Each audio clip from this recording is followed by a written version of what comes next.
established solid footing as Hiroshima's ace. Combining his 150 km/h fastball with a variety of breaking balls, Maeda has pulled off double-digit wins for 6 consecutive seasons. He has made his presence felt strongly in Japanese baseball and as a member of the national team, national competitions. He's also been setting his sights on being in the United States. Maeda says 2 years ago that it's been his dream to play in the majors. He says he wants to achieve his dream in a way that would benefit both his team and himself.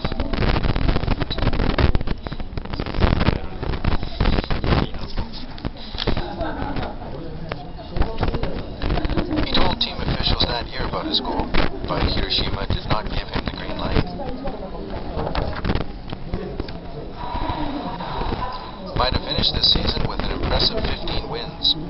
He also won the Sawamura Award for top pitcher. Hiroshima's general manager, KEIO says they concluded that now is the best time for both Maeda and his fans to make a move.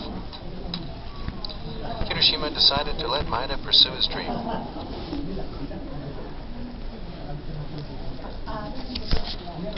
Maeda could transfer to a major league club through the posting system. Here's how it works. The first step is getting Hiroshima to set a posting fee. The fee is capped at $20 million, or some 2.4 billion yen. Money is paid to Hiroshima if a major league club concludes a contract with Maeda.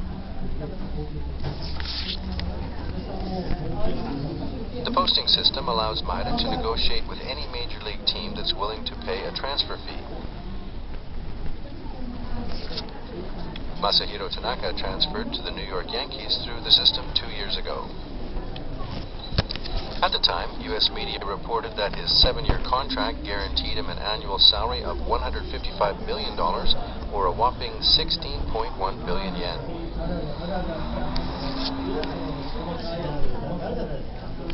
Komiyama had this to say about how Maeda is evaluated in the United States. He says Maeda will never get offered more than the amount the Yankees promised to Tanaka. But Komiyama says Maeda is one of very few pitchers in the world who can focus on low pitches, and many teams are anxious to get him to play them. He says Maeda will definitely live up to any major league club's expectations as long as he's given a chance. Komiyama says nothing would make him happier than to see Maeda offered a spot in the U.S.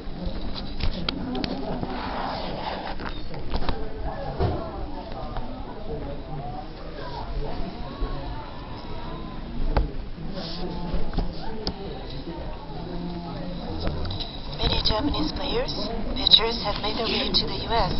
As Komiyama points out, he has great control over low pitches. How many teams will show an interest? Once Hiroshima notifies the major league, talks can begin.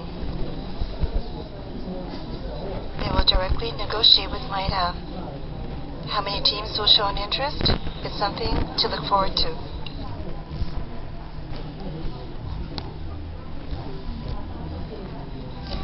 This photo from 1990 shows then U.S. President George H.W. Bush meeting the president of the Central American country of Honduras, Rafael Callejas.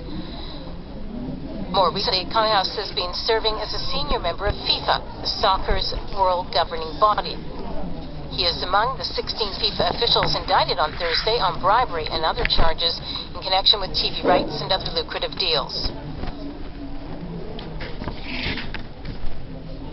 You will not wait us out, and you will not escape our focus.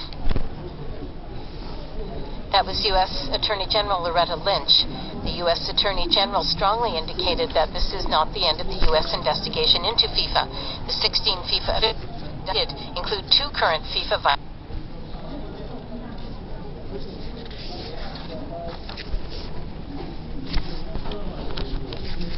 Paraguay. 14 other FIFA officials indicted include Rafael Callejas, former president of Honduras and the head of the country's football association. The U.S. government is asking Honduras to extradite Callejas to the United States.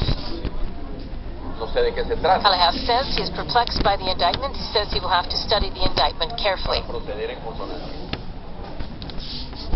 The 16 FIFA officials are accused of engagement in a number of kickback schemes in connection with broadcast rights for international matches and lucrative deals.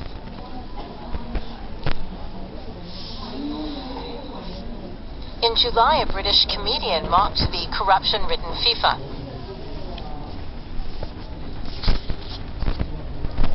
Comedians scattered around fake bills in front of FIFA President Sepp Blatter during the president's news conference. The U.S. Justice Department indictment on Thursday is not likely to end the ever-deepening scandal at FIFA. We are joined by reporter Daisuke Kobayashi.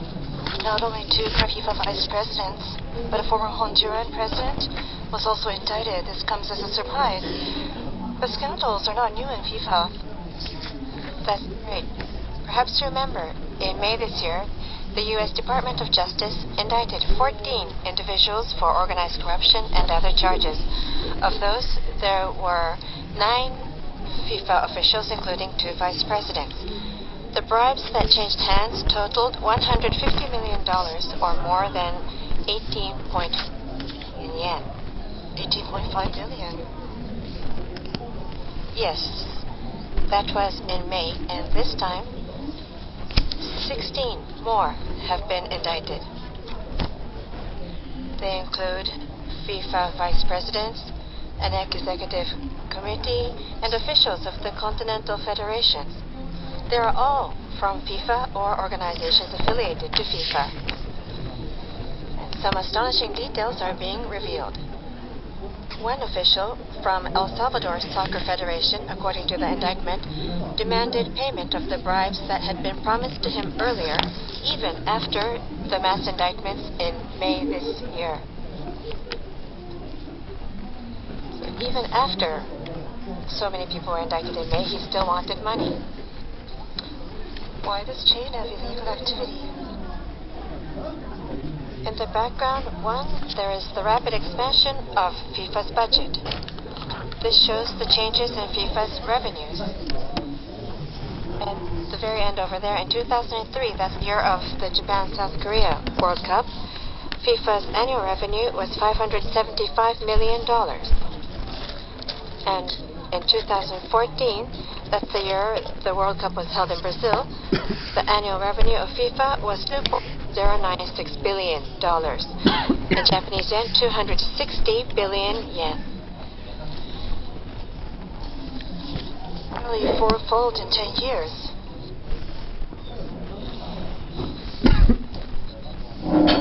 And why the increase in revenue? Partly due to the skyrocketing price of media rights. This sudden growth in the scale of FIFA's budget has led to vested interests and has created a breeding ground for corruption. This suggested practice is deep-rooted in FIFA. Yes, and in an effort to restore soundness, FIFA has been holding an executive committee meeting since December 2nd to discuss organizational reforms, and 2 vice presidents were arrested in the midst of the meeting. So yesterday, the executive committee, excluding the arrested member, unanimously approved the reform plan, which is this. The reforms include limiting the term of the president and other office holders to a maximum of 3 terms or 12 years to prevent collusion resulting from officials remaining in office for too long. And another reform, the salaries of officials. As strings of scandals come to light in FIFA, FIFA is trying to put together a reform package. Will they truly succeed in rooting out the problem? Here's our reporter Yukitoshi Nishi on that point. FIFA's budget suddenly ballooned due to the surging price of media rights and increased revenue from sponsors. And the executive, they were intensively